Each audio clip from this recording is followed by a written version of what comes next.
आज शेखर खूप खुश होणार. त्यांच्या आवडीचं सगळं बनवलं आहे मी.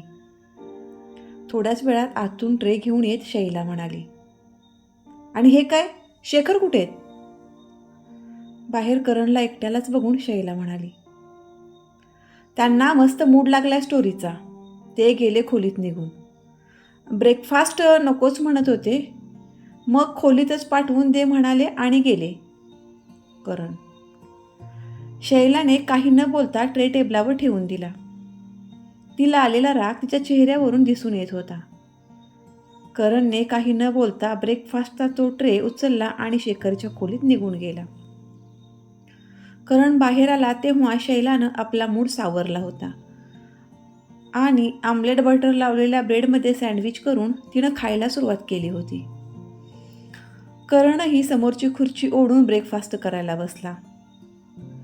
काही वेळ शांततेत गेल्यावर शैला म्हणाली. शेखर म्हणतो ह्या जागेत जादू आहे.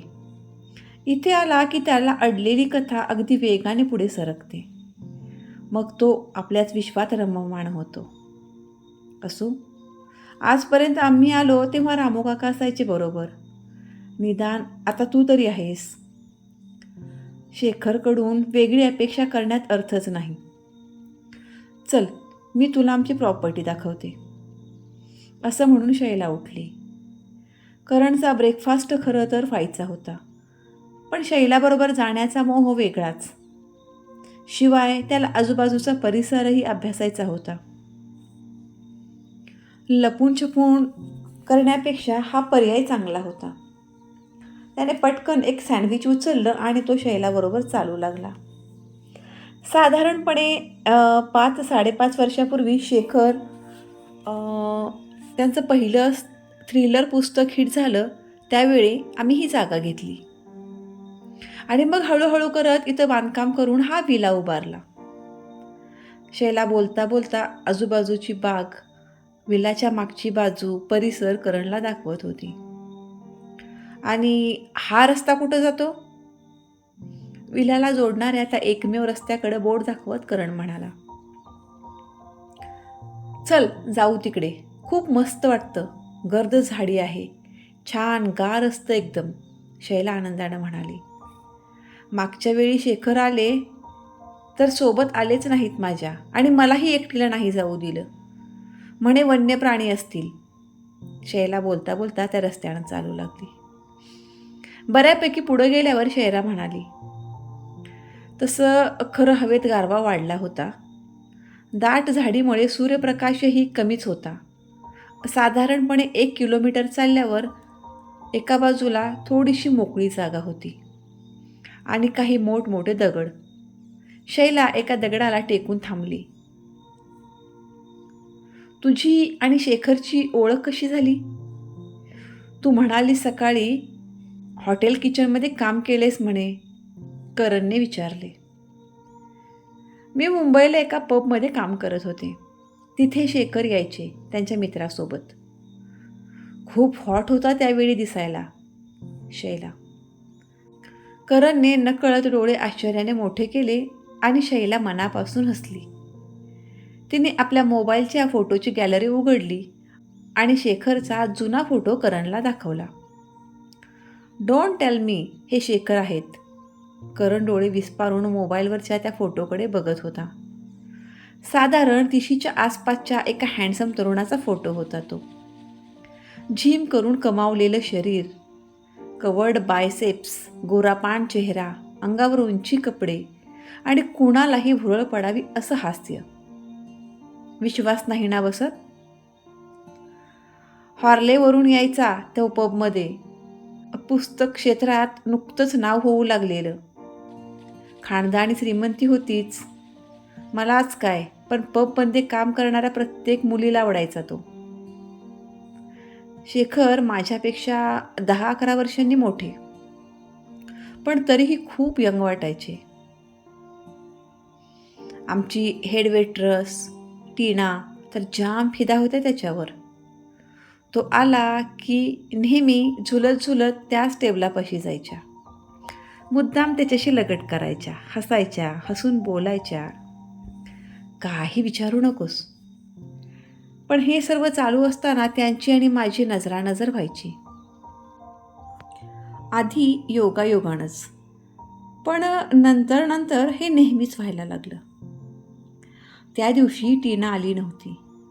मी काम संपवून पार्किंगमध्ये गाडी लावली तर तो तिथेच उभा, माझ्याकडे बघत. मला माहिती होतं तो माझ्यासाठीच थांबला होता. मी सरळ त्याच्याजवळ गेले. त्यानं गाडी सुरू केली आणि मीही काही न बोलता त्याच्या मागे बसले. त्या रात्री आम्ही खूप फिरलो त्यांच्या हॉर्लेवरून. मला आधी वाटलं हा मला वन नाईट स्टँडसाठी विचारेल, कुठल्याशा हॉटेलमध्ये जाऊ असं म्हणेल, पण तसं काहीच झालं नाही. आम्ही जणू खूप वर्षाची ओळख असल्यासारखे फिरलो, खूप गप्पा मारल्या, रस्त्यावरचं गाड्यावरचं खूप काही खाल्लं. मस्त, अगदी मस्त फिरलो. शेखरशी माझी जवळीक एका अर्थानं लकी ठरली. दुसऱ्या दिवसापासून टीना आलीच नाही. न सांगताच नोकरी सोडून गेली होती. आठवडाभरातच मला प्रमोशन मिळालं टीनाच्या जागेवर. आणि माझ्या आणि शेखरच्या गाठीभेटीही नंतर वाढल्या. नकळत आम्ही एकमेकाच्या प्रेमात पडलो. लग्नानंतर मात्र शेखर खूप बदलला. जसजशी त्याला प्रसिद्धी मिळू लागली तसा तसा तो माझ्यापासून दूर गेला. मध्येच कधीतरी त्याला थायरॉईड निघाला आणि पूर्वीचा तो हँडसम हंक चारही बाजूंनी वाढू लागला. पुस्तकाच्या पब्लिशिंग डेटची डेडलाईन, त्यात त्याची दारूशी वाढलेली जवळीक, वर्कआउटचा तर पत्ताच नाही. पूर्वीचा तो देखणा शेखर कधी असा बेडप झाला हे त्यालाही कळलं नाही. आणि जेव्हा कळालं तेव्हा खूप उशीर झाला होता. नाही म्हणायला त्याने थोडेफार प्रयत्न केले, पण फारसा फरक नाही पडला. हळूहळू त्यालाच त्याच्या शरीराची लाज वाटू लागली. आणि मग शैला सांगता सांगता थांबली. करणचं मात्र त्याच्या प्रेम कहाणीतून केव्हाच लक्ष उडालं होतं. तो मोहित झाल्यासारखा शैलाकडे एकसारखा बघत होता. कुठं हरवलास? करणचं लक्ष नाही हे बघून शैला म्हणाली, सॉरी, बोर केलं का? एनिवेज सोड, तुला एक सिक्रेट दाखवते, असं म्हणून शैला चालू लागली. ती मोकळी जागा मागे टाकून पुन्हा झाडी सुरू झाली. अर्धवट तुटून पडलेल्या फांद्या, काटेरी झावळ्या, निसरड दगड, त्यामुळे चालायला थोडं अवघड होत होतं. करणला अचानक शेखर तिकडे घरात एकटाच असल्याची जाणीव झाली. अजून 5 मिनटं बघू शैला काय दाखवतीये, नाहीतर परत फिरायचं, या विचारानं करण तिच्या मागं चालत राहिला. 2 मिनटं चालल्यावर करण आणि शैला एका सिक्रेट म्हणत होती त्या गोष्टीजवळ आली. झुडपांच्या आड एक छोटी लाकडी खोली होती. दार अर्धवट तुटलेलं, खिडक्यांच्या काचा फुटल्या होत्या. यावरून इथे कोणी राहत नव्हतं हे करणने ताडलं. इथं कसलं आलंय सिक्रेट? खोलीत अर्धवट तुटलेल्या सामानाकडे बघत करणनं विचारलं. एक मोडकं टेबल, उलट्या पलट्या पडलेल्या खुर्च्या, स्प्रिंग निघालेला सोफा, फुटलेल्या लाईट्स ट्यूब्स, काही फ्रेम्स, असं काही भंगार या व्यतिरिक्त तिथं काहीच नव्हतं. हे माझं आणि शेखरचं लव नेक्स्ट. शैला एका टेबलावरची धूळ फुकारीनं उडवत म्हणाली. छे, असलं झाडमाड, आणि ते तिकडं इतकं सुंदर घर कशासाठी आहे मग? न कळून करण म्हणाला. अरे मी आणि शेखर एकदा असंच फिरत फिरत इकडं आलो आणि ही केबिन सापडली. किती भारी वाटलं, इतकं दूर, इतक्या झाडीत, किती सुंदर फिलिंग होतं ते, शैला हसत म्हणाली. अगं खरंच खूप सुंदर आहे. बरं ठीक आहे, चल आपण निघायला हवं, पाऊस येण्याची चिन्ह आहेत. इतक्यात धो धो पावसाला सुरुवातही झाली. शेखर आणि शैला पळतच बंगल्याकडे आली. करण हॉलमध्ये गेला तेव्हा शेखर बाहेरच बसले होते. बहुधा शैला आधीच धावत धावत आली आणि त्याच्या मागोमाग करणही. हे बघून शेखर म्हणाले, "अरे काय झालं रे? दोघं असं पळत का आलात?" "बाहेर पाऊस येतोय ना म्हणून." शेखर एका प्लास्टिकच्या भांडीत ज्युसी चिकन तंदुरी घेऊन बसले होते.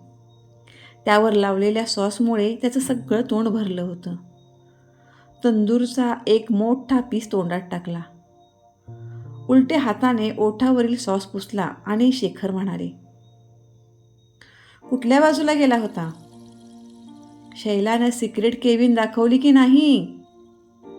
आणि तोंडातला तो अर्धवट खाल्लेला पीस दाखवत तो खो खो हसला. शैलाने एक वार करणकडे रागानं बघितलं आणि ती आत निघून गेली. शेखरने कोकमचा एक ग्लास रिकामा केला आणि परत तंदूरचा पीस तोंडात टाकून करणला बसण्याची खूण केली. "हवा चांगली पडली आहे म्हणतोस आणि वरून हा पाऊस." "हो, म्हणून छान वाटतंय. ऊन नाही ना इथं. झाडीमुळं अजूनच थंड वाटतंय." करण. शेखरने एव्हाना शेवटचा पीसही तोंडात कोंबला होता. करणला शेखरची किळस वाटू लागली, पण त्याच्याकडे पर्याय नव्हता. "तुमचं सुरू झालं का काम?" करणने नजर दुसरीकडे फिरवत विचारलं. "अरे तोच प्रॉब्लेम झालाय, म्हणूनच तुमची वाट बघत होतो." शेखर. "प्रॉब्लेम? का? काय झालं?" "अरे काय सांगू, मूर्खपणा माझा. लॅपटॉप आणला आणि चार्जर घरीच राहिला." शेखर म्हणाला. एव्हाना शैला चेंज करून बाहेर आली होती. "आमच्या मॅडमचं तर काही लक्ष नसतं. आमचं आम्हालाच बघावं लागतं सगळं." शैलाकडे बघत टॉन्ट मारत शेखर म्हणाला. "अरे बाप रे, मग आता?" करण. "काही नाही. इथं जवळ गाव आहे, तिथे आहे ॲपलचं स्टोअर. मी मगाशीच ॲड्रेस शोधून ठेवला आहे. चार्जर पण आहे त्याच्याकडे उपलब्ध. तुला फक्त जाऊन घेऊन यावं लागेल." शेखर. "हो आणतो की, पण पत्ता नीटसा कळला असता तर बरं झालं असतं." करण उभा राहत म्हणाला. "तसा सोपा आहे. लॉन्च घेऊन पलीकडे जा. मग आपली गाडी घेऊन आपण आलो ना तिकडे आलो. आपण ते न वळता सरळ उजवीकडे जा. 5-6 किलोमीटर गेला की तुला फाटायला लागेल. कापूर होळ आणि दुसरा भोर गावात. तो गावात जाणारा रस्ता पकड. गावात परत एक चौक लागतो. एक जिथे बाजार भरतो ना."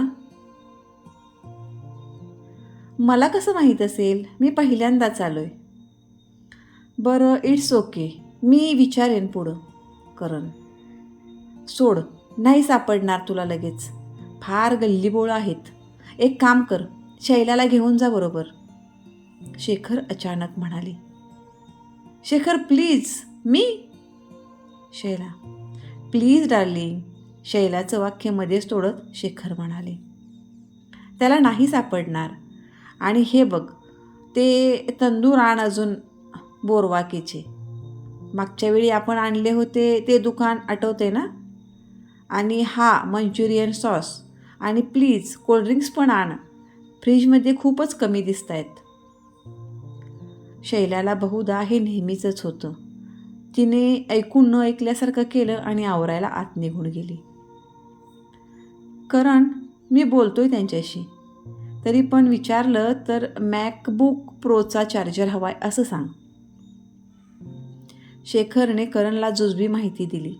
चार्जर कसा असेल वगैरे सांगितलं आणि मग टी व्हीवरचे कार्यक्रम बघण्यात मग्न होऊन गेला. करणने लोखंडी गजाला बांधलेली लॉन्च सोडून मोकळी केली. तोपर्यंत शैला आवरून बाहेर आली. "I drive." असं म्हणून तिने करणला बाजूला केलं आणि लॉन्च सुरू केली. काही क्षणातच लॉन्चने वेग पकडला आणि पाणी कापत ती किनाऱ्याकडे निघाली. बेभान वारा सुटला होता. पाण्याचे तुषार अंगावर आदळत होते. करणने एक दोनदा शैलाकडे बघितलं, पण तिचं लक्ष समोरच होतं. किनाऱ्यावर पोहोचल्यावर करणने लॉन्च पुन्हा ओढून घेतली आणि तिथल्याच एका रॉडला बांधून टाकली. तोपर्यंत शैलाने पजेरो गॅरेजमधून काढली. करण शेजारच्या सीटवर बसत तिने गाडीला गिअर टाकला. गाडी मुख्य रस्त्यावर आल्यावर करण म्हणाला, look, I am sorry. Shaila काहीच बोलली नाही. तू काहीच बोलणार नाहीयेस का? तुला कसं पटवून देऊ? मी मगाशी तुला मस्करीत काहीतरी बोललो.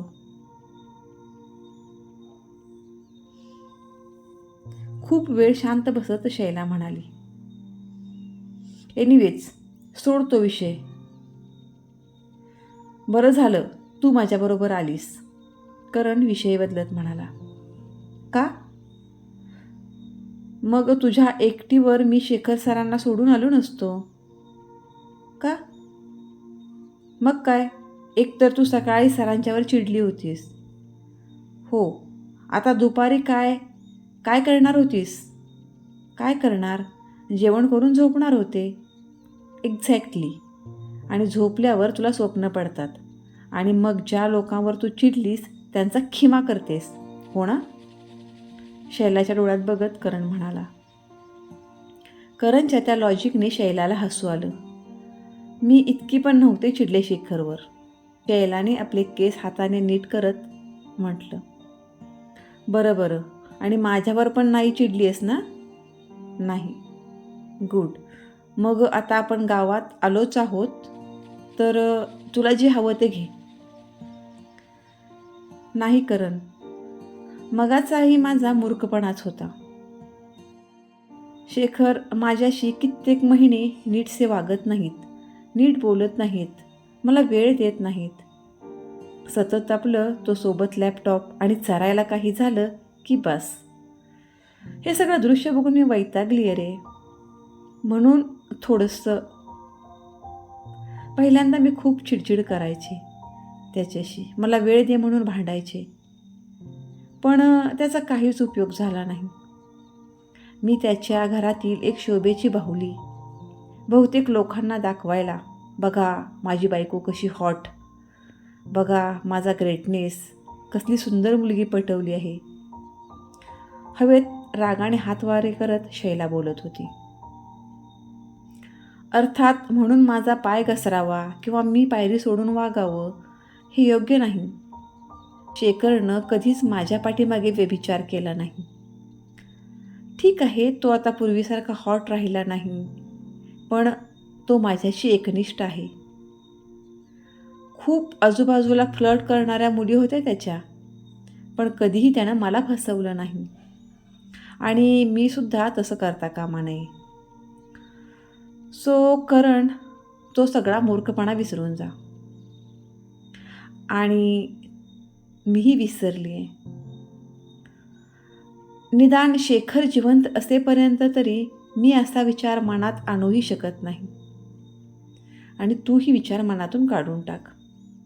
शैलाने अचानक रोखून करणकडे बघितलं. शैलाच्या डोळ्यातली ती काही क्षणासाठी का होईना असलेली खुणशी नजर करणच्या हृदयात धस्स करून गेली. कुठल्या विषयावरून एकदम ही शैला शेखरच्या जीवनमरणावर आली? पण दुसऱ्याच क्षणी करणला शेखरचा मगाचा चेहरा आठवला. हातातलं ते चिकन पीस, तोंडाला लागलेला सॉस, टी शर्टवर सांडलेलं फ्रेंच फ्राईज, घट्ट टी शर्ट, मध्येच लोंबणारं पोट, ते ओंगळवानं रूप बघून करणलाच शिसारी आली होती. तर शैलाचं काय होत असेल बिचारीचं? खरंच शेखर जगायच्या लायकीचाच नाही. इतके पैसे आहेत, इतकी सुंदर बायको आहे, त्या जागी मी असतो तर कसं सुंदर आयुष्य जगलो असतो. नाहीतर हा हिप्पोपोटॅमस. आधीच इतकी संपत्ती आहे, त्यात ती इन्शुरन्स पॉलिसी, समजा शेखर मेले तर 75 करोड पॉलिसीची अर्धी मालकी शैलजाला मिळणार. आणि शैला अशी किती दिवस माझ्यापासून राम राहील? आज ना उद्या ती आपलीच होणार. एका मागोमाग एक विचार करणच्या मनात येऊन जात होते, इतके वेगात की त्याला विचार करायलाही वेळ मिळत नव्हता. ह्या ओसाड आडबाजूला शेखरना मारणं कितीसं अवघड जाईल. नीट विचार करून प्लॅन केला तर ते शक्य आहे. पण शैलाचं काय? तिला आपल्यात सामील करून घ्यावं, तिची मदत लागेल का आपल्यापासून ती अधिकच दूर जाईल? संदीपचा आपल्यावर विश्वास आहे. त्या विश्वासानंच तर त्यानं आपल्याला इथं पाठवले. तो कशाला आपल्यावर संशय घेईल? ही डिटेक्टिव्हगिरी उगाच केली का इतक्या वर्ष? कोण कुठं चुकतं, कशानं पकडलं जातं वगैरे सगळी माहिती आहेच का आपल्याला? आणि अजून निदान 2 महिने तरी आपण इथे आहोत. So just need to play the card rights. Karan त्याच्याही नकळत शेखरच्या खुनाचा विचार करू लागला होता. शैलाने गाडी थांबवली तसा करण भानावर आला. त्याने खिडकीतून बाहेर पाहिलं. ॲपल स्टोअरच्या बाहेर गाडी थांबली होती. तू ते चार्जरचं बघ, तोवर मी बाकीचे खाद्यपदार्थ घेऊन येते, असं म्हणून शैलाने गाडीचा हँडब्रेक लावला आणि ती खाली उतरली सुद्धा. शेखर म्हणाले होते त्याप्रमाणे त्यांनी आधीच फोनवरून दुकानात माहिती दिली होती. करण दुकानात गेला तर चार्जर तयारच होता. करणने पैसे दिले आणि चार्जर घेऊन बाहेर आला. 75 करोड, बाप रे! इतके पैसे मिळाल्यावर आयुष्य किती मस्त होऊन जाईल. कसलीच चिंता नाही, कामाचं टेन्शन नाही. शैलाबरोबर मस्त जगभर फिरायचं, आरामात आयुष्य जगायचं. त्या शेखरची लायकी तरी आहे का शैलाबरोबर राहायची? स्वतःचं आयुष्य तर बर्बाद आहेच, पण आता त्या शैलाचंही आयुष्य बर्बाद करतोय. एका बाजूला करणचं विचारचक्र अविरतपणे चालू होतं, तर दुसऱ्या बाजूला कधी पेपरात वाचलेल्या तर कधी क्राईम शोवर पाहिलेल्या अनसॉल्व्ड केस ज्याचा तपास आजपर्यंत लागला नव्हता, ज्यातला गुन्हेगार आजपर्यंत सापडला नव्हता, अशा केसेस त्याच्या डोळ्यासमोर येत होत्या. मधूनच त्याचं मन शैलाकडे धाव घेत होतं. शैला आता त्याला खूप आवडली होती. आता ती त्याला त्याच्या आयुष्यात हवी होती. करणने इतरत्र नजर फिरवली. शैला जवळपास कुठेच नव्हती. संदीपने करणला जेव्हा जेव्हा शक्य होईल तेव्हा रिपोर्टिंग करायची तंबी दिली होती. परत वेळ मिळेल न मिळेल म्हणून करणने मोबाईलवरून संदीपचा नंबर फिरवला. जितक्या पटकन होईल तितक्यात काहीही न चुकता संदीपला सगळं सांगितलं. अर्थात करणने शैलाबरोबर त्या लॉन्चमध्ये जे काही केलं तो प्रसंग गाळून. अरे बाप रे, हे तर भयंकर आहे. करणचं बोलणं संपल्यावर संदीप म्हणाला, शैला झोपेत चालते वगैरे हे ठीक आहे, पण हे असं चाकू बिकू घेऊन नीट काळजी घे रे बाबा. स्वतःची तर घेच, पण शेखरवर सुद्धा बारीक लक्ष ठेव. संदीप सांगत होता आणि करण ऐकत होता. बरं, मला सांग, तू आता कुठे आहेस?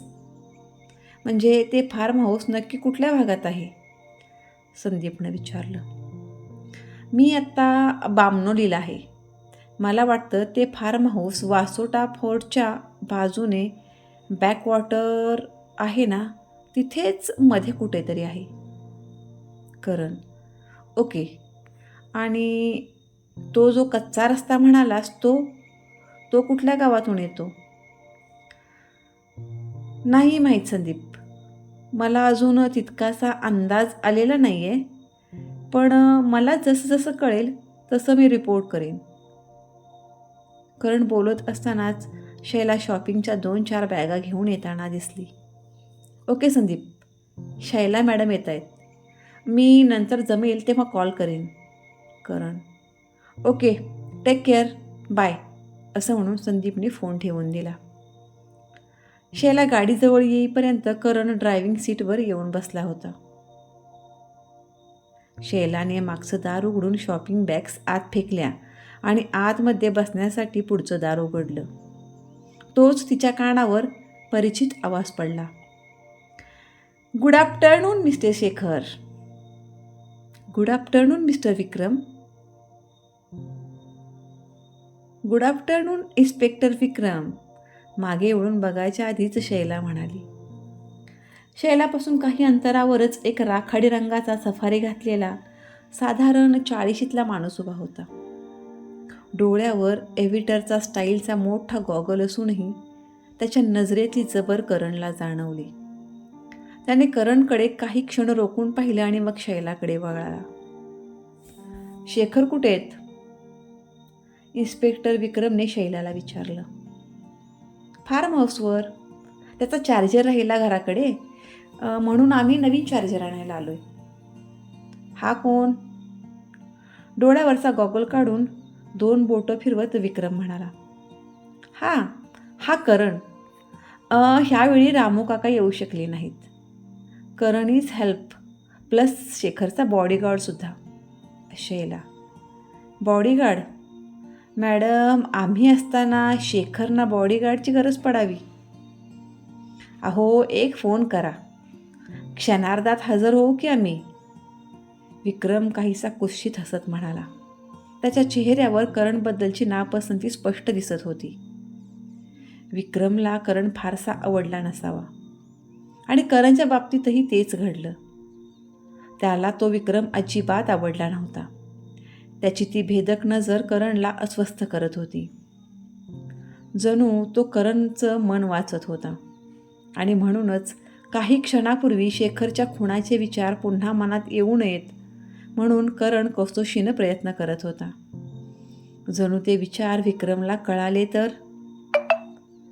असो, ह्यावेळी किती दिवसाचा मुक्काम? विक्रम. काही सांगता येत नाही.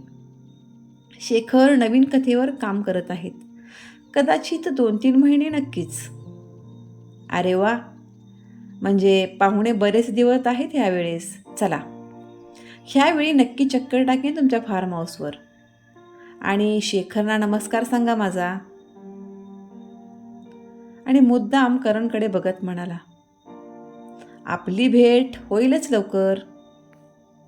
करण मनातून पुरता हादरला. शेखरच्या खुनाचा तो एक वेंधळा विचार त्याच्या मनात होता. त्यात काहीही गंभीरता नव्हती किंवा ठाम निर्णय नव्हता. पण तरीही आपला संशय तर या विक्रमला आला नाही ना, ह्या विचारानंच तो अस्वस्थ झाला होता. डोळ्यावर गॉगल चढवून विक्रम निघून गेला आणि शैला गाडीत बसली. पण करणचं तिच्याकडे लक्ष नव्हतं. तो अजूनही आपल्याच विचारात मग्न होता. करण, काय झालं? चलो, करणला हलवत शैला म्हणाली. करणने गाडी चालू केली आणि वळून तो परतीच्या रस्त्याला लागला. कोण होते ते? करण. इन्स्पेक्टर विक्रम. इथल्याच पोलीस स्टेशनला असतात. शेखरचे फार मोठे फॅन आहेत. आम्ही सुट्टीला आलो फार्म हाऊसला की शेखर एकदा तरी इथे येऊन विक्रमला भेटतातच. I see. Are you all right? करणचा रंग उडून पांढरा फटक पडलेला चेहरा बघून शैला म्हणाली. Yes all right. हवा इतकी घाणेरडी पडली आहे, घुसमटायला होतं अगदी. करण शैलाची नजर टाळत म्हणाला. जोरदार पाऊस येणार बहुतेक. काचेतून वर बघत शैला म्हणाली. एक काम कर, गाडी घरापाशीच घे. लॉन्चने नको जाऊयात. नक्की पाऊस लागणार. शिवाय सामान पण आहे बरोबर. हो चालेल. मग इथून सरळच घेऊ का मागे न वळता? हो, घे सरळ. मी सांगते रस्ता. करणने गाडी मार्केटमधून बाहेर काढली आणि हायवेवरून तो परतीच्या मार्गाला लागला. करण, एक विचारू? 15-20 मिनिटं गेल्यावर शैला म्हणाली. मगाशी तू इन्स्पेक्टर विक्रमना बघून घाबरला होतास ना? खरं सांग. शैला. करणने काही क्षण शैलाकडे बघितलं आणि काहीसं हसून म्हणाला, "हं, हं." का? करण काहीच बोलला नाही. करण, मी विचारलं का? शैला. करण परत काहीच बोलला नाही. मला माहिती आहे तू का घाबरला होतास. करण काही बोलत नाही हे पाहून शैला म्हणाली, तुझ्या मनात काहीतरी विचार चालला होता आणि इन्स्पेक्टरना बघून तू दचकलास. तुला वाटलं त्यांनी तुझ्या मनातला विचार ओळखला तर, हो ना? शैला. मग हेही ओळखलं असशील की मी काय विचार करत होतो ते? करण. करण, आपण काय बोलतोय, आपण काय विचार करतोय कळतंय का तुला? अरे आपण एका माणसाला, माझ्या नवऱ्याला मारायचा विचार करतोय. अरे आपली ओळखच कितीशी. तुला काय माहिती आहे मी कशी आहे ते, आणि मला तरी काय माहिती आहे तू कसा आहेस ते. मान्य आहे आपल्याला दोघांना एकमेकांविषयी ओढ वाटतेय, पण हे क्षुल्लक शारीरिक आकर्षण आहे. 1-2 दिवस आपण सोबत राहिलो तर हे आकर्षण संपूनही जाईल. शैला. आणि पैसे? क्षणाचाही विलंब न करता करण म्हणाला. What do you mean? काहीसं चिडून शैला म्हणाली, oh don't try to fool me. मला माहिती आहे शेखरची पॉलिसी आणि तुझा त्यातला अर्धा हिस्सा. 75 करोड छोटी अमाऊंट नाही आहे ती. थंडपणे करण म्हणाला.